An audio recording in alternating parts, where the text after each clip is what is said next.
जय श्री राधे श्याम। आज हम माघ मास के 24वें अध्याय की कथा करेंगे। लोमिस जी बोले, जिस वन में पिशाच को मोक्ष हुआ था उसका द्रविड़ राजा चित्र था। वह परमवीर पराक्रमी, शास्त्रों का ज्ञाता एवं ऐश्वर्यवान था। स्वर्ण रत्न से उसका कोष भरा रहता था। उसके सहस्त्रों पटरानियां थी। वह स्त्रियों के वशीभूत रहता, कामुक, लोभी एवं महाक्रोधी था। वह कभी धर्म का पालन नहीं करता था और झूठ बोलता था। मंत्रियों की सलाह मानता था। वह सदैव भगवान विष्णु की निंदा में तत्पर रहता, वैष्णवों से द्वेष करता और विष्णु से द्रोह करता था और भगवान के भक्तों को यातनाएं देता, खुशामदियों का सम्मान करता, वेद, क्रम, व्रत, दान, धर्म सबका तिरस्कार करता था। उस आचरण भ्रष्ट राजा के कारण समस्त प्रजा त्राही त्राही करती और उसके दंड को सहती। जब उस राजा की मृत्यु हुई तो उसका दाह संस्कार आदि क्रियाएं वेदोक्त विधि से संपन्न ना हो सकी। उसके पापाचार के कारण उसे यमदूतों ने आकर घेर लिया। वह उसे पीड़ा पहुंचाने के लिए अग्नि से दहकती लोहे की कीलों से व्याप्त मार्ग द्वारा घसीटने लगे। उस मार्ग में भयानक अंगारों की भांति दहकते हुए शूल से असहाय पीड़ा होती थी।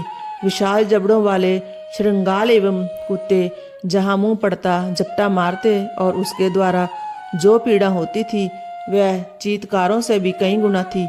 जैसे तैसे वह इस महान पीड़ा को सहन करता हुआ जमलोक पहुंचा। वहां से उसे नरक में डाला गया।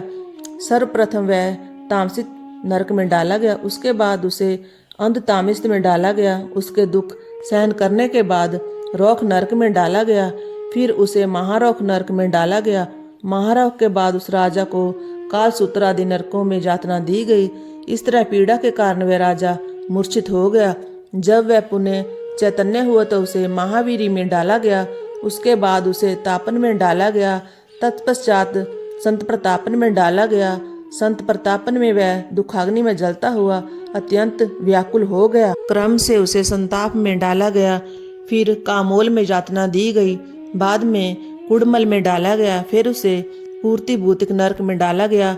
लौ शंकु मृगयंत्र के दुर्गम मार्ग से घसीटकर उसे शालमल्ली मार्ग से भयानक नदी में फेंका गया। उसके बाद महाभयानक दूरदर्श मार्ग में फिर छोड़ा गया। वहां से पापात्मा को अति लौ तार्किक नरकों में डाला गया। इस तरह वह पापी राजा भगवान विष्णु से द्वेष के कारण 21 युगों तक इस प्रकार नरकों में पड़ा यातनाएं भोगता रहा। यम की यातनाएं भोगकर जब वह बाहर निकला तो उसे गिरिराज पर विशाच की जुन्नी प्राप्त हुई। वह महाभयानक पिशाच उस मेरु पर्वत पर वनों में चारों ओर घूमता रहता था और उसे भोजन और जल भी प्राप्त ना होता। महान दुखों को भोगता हुआ वह पिशाच एक दिन दैवात्य भोजन और जल की तलाश करता उस वन में आ निकला जहाँ परम वैष्णव महात्मा देवदूती का आश्रम था।